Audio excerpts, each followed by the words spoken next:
Picture this. You open your eyes to a world without cities, without roads, without a single light on the horizon. The air bites at your lungs, crisp and thin, and the smell of wood smoke from last night's dying fire lingers faintly in your nostrils, your bare feet pressed into frozen ground. Around you stretches an endless expanse of Ice Age wilderness, a landscape carved by glaciers, painted with frost, and ruled by creatures that could crush you with a single blow. This was not a world built for humans. It was a world humans stumbled into. When our species, Homo sapiens, stepped onto this stage tens of thousands of years ago, we were newcomers in a vast, dangerous theater. The Ice Age was at its peak. Towering sheets of ice covered huge swaths of the northern hemisphere, their edges grinding slowly against the earth like giant saws. The seas were lower, the climate harsher.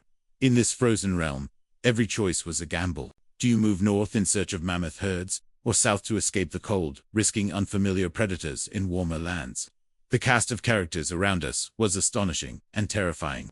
In the open grasslands, herds of woolly mammoths grazed, massive and shaggy, their curved tusks gleaming like ivory scythes. Alongside them, woolly rhinoceroses snorted clouds of breath into the frigid air. Giant ground sloths, the size of small cars, lumbered through the forests. And then there were the predators. Saber-toothed cats, with canines longer than your fingers. Packs of dire wolves, with jaws strong enough to crush bone. Cave lions heavier than modern tigers. And bears so big, they could look a man in the eye, while standing on all fours. Nature's balance was not tipped in our favor. We weren't the fastest runners, the strongest fighters, or the most heavily armed. Our survival depended on something far more fragile.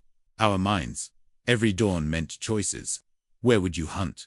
Where would you shelter? Which plants could be eaten without poisoning your tribe? Every mistake, a wrong turn, a bad judgment, a moment of hesitation, could be your last. But here's the thing. Humans were stubborn and clever. We learned to read the land like a map written in wind and shadow, the migration patterns of animals, the behavior of clouds, the shape of the moon, all became signals in our survival code. The world we inherited was not welcoming, but it was full of possibilities. And that possibility, that spark, was enough to start the long, dangerous dance between humans and nature. And make no mistake, it was a dance where nature always led. Night was the most dangerous time. By day, you could see the dangers coming. At night, you could only hear them.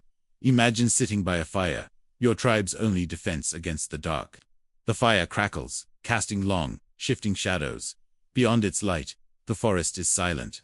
Too silent. Then a sound.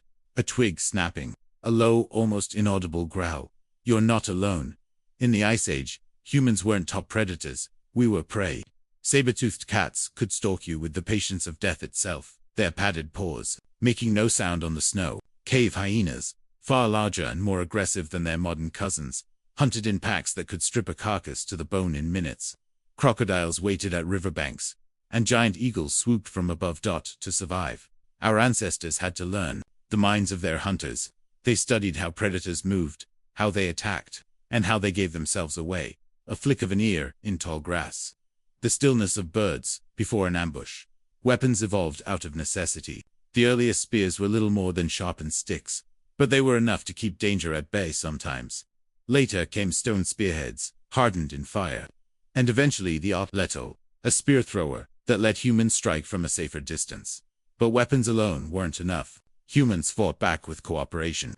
A lone human against a saber-tooth was doomed. But 10 humans, armed and shouting, could turn the odds. They learned to form defensive circles, to drive predators away from a kill, to build fires not just for warmth but as glowing walls of safety. Yet even then, nature had a way of reminding us who was in charge. A predator doesn't always attack when you're ready. Sometimes it waits until you're sleeping, until your guard is down, until the fire burns too low. That's why early humans began keeping watch in shifts. A habit that would echo down into modern times, from medieval sentries to night guards in our cities. Predators taught us fear, but they also taught us vigilance. And vigilance was the seed of strategy. Hunger was the most relentless enemy of all. In the height of summer, food might seem plentiful.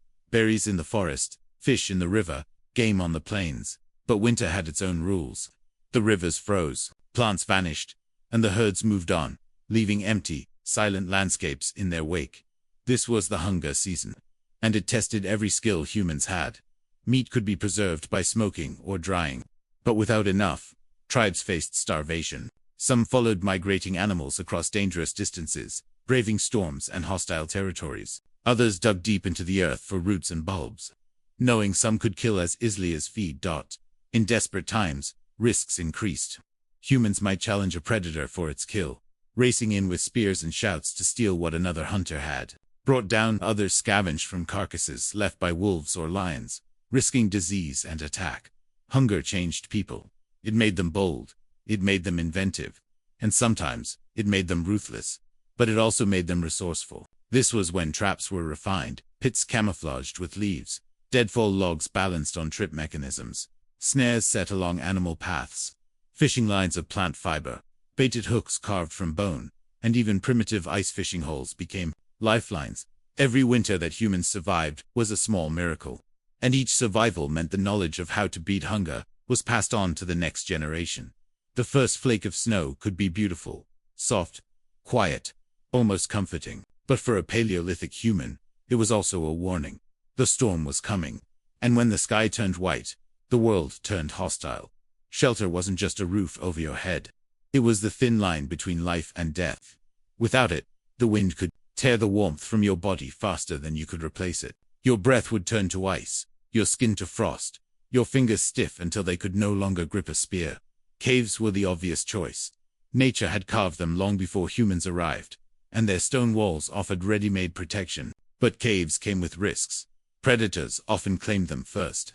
A cavern could be the den of a cave bear or the lair of a lion, and displacing such a tenant wasn't easy. Sometimes, the only option was to camp at the entrance, blocking the wind but staying ready to flee. Where no caves were found, humans built mammoth-bone huts were one of the most impressive feats of Ice Age engineering. Imagine a skeleton of tusks and leg bones forming a dome, lashed together with sinew, and covered in thick hides.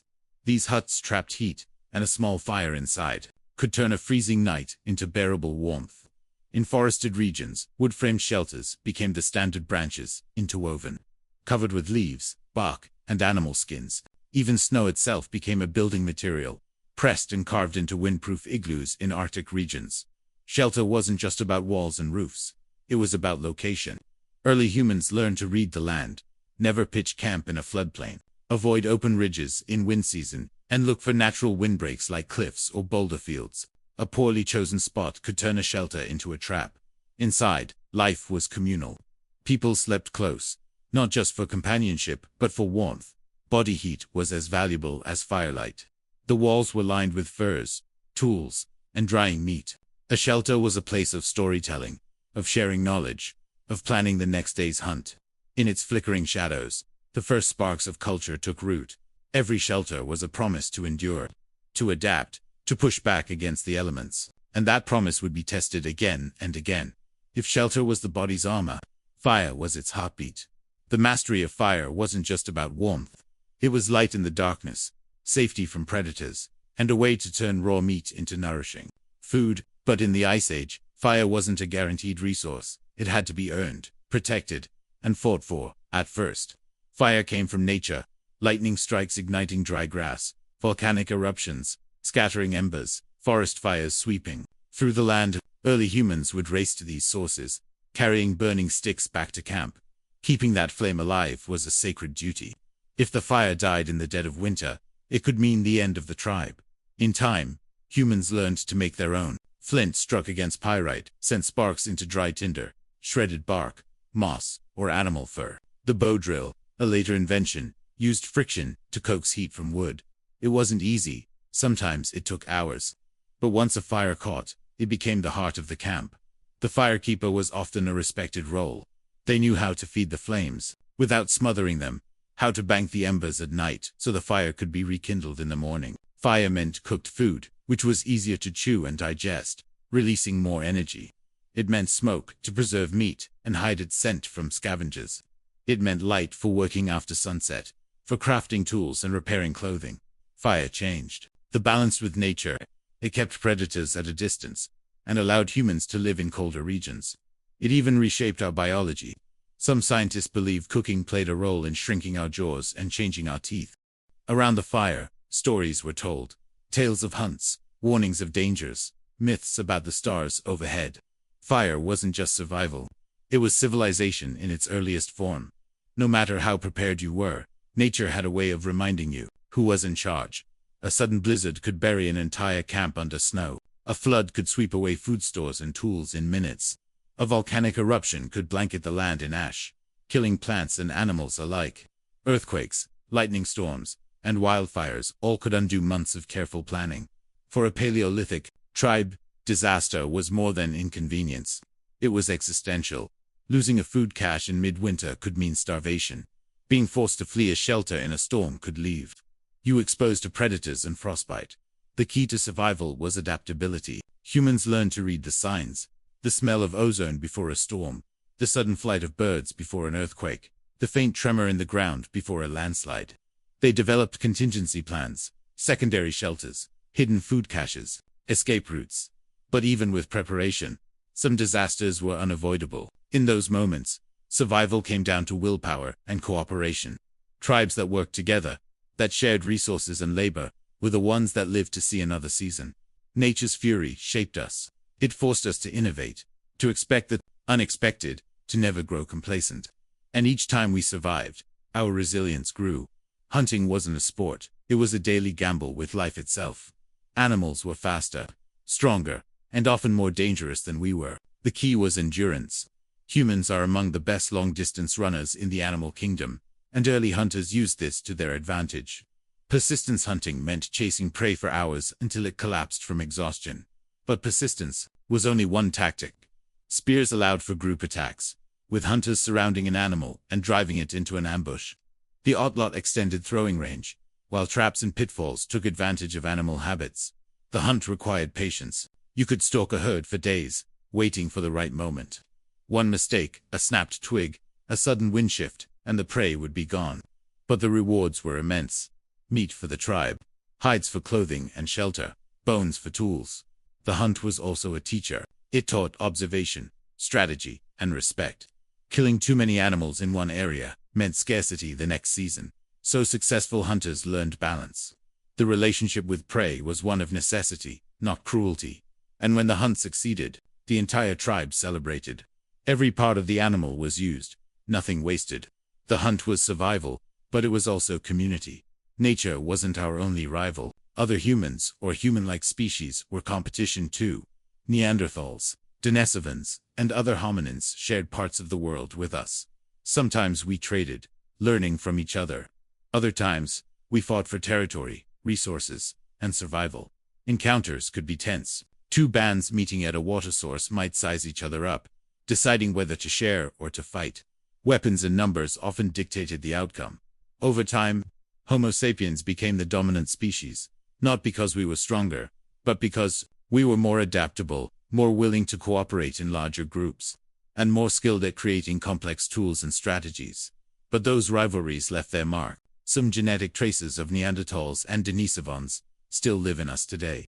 A reminder that we weren't always alone, and that survival sometimes meant merging as well as competing. Before laws, before governments, there were unspoken rules. A survival code. Share food in hard times, because tomorrow you might be the hungry one. Watch the children, because they carry the tribe's future. Warn others of danger, because today's rescue could be tomorrow's salvation. These codes weren't written, but they were remembered. Stories reinforced them, turning practical survival tips into cultural truths. Breaking the code risked exile, and exile in the wild often meant death. The survival code bound people together. It was the glue that made cooperation possible, that allowed humans to thrive in places where lone individuals would perish. And in a world as harsh as the Ice Age, cooperation was the greatest weapon we had. It didn't happen overnight, but slowly, humans began to tip the balance. We tamed fire, built lasting shelters, developed tools that could kill from a distance. We tracked herds across continents, stored food for lean times, and learned to read the language of the sky and the earth. Nature was still dangerous, still unpredictable, but we were no longer just surviving. We were shaping our environment, clearing land for camps, driving animals into traps, even beginning the first steps toward domestication. This victory wasn't the end of the struggle. Nature still challenged us, and still does today. But the skills forged in that ancient battle remain in our blood. The cooperation, the resilience, the ingenuity, they are the inheritance of every person alive. We are here because they fought, because they adapted, because they refused to surrender to the forces of a harsh world. And though the Ice Age is gone, the wild is never truly tamed. Somewhere, in each of us, the fire still burns.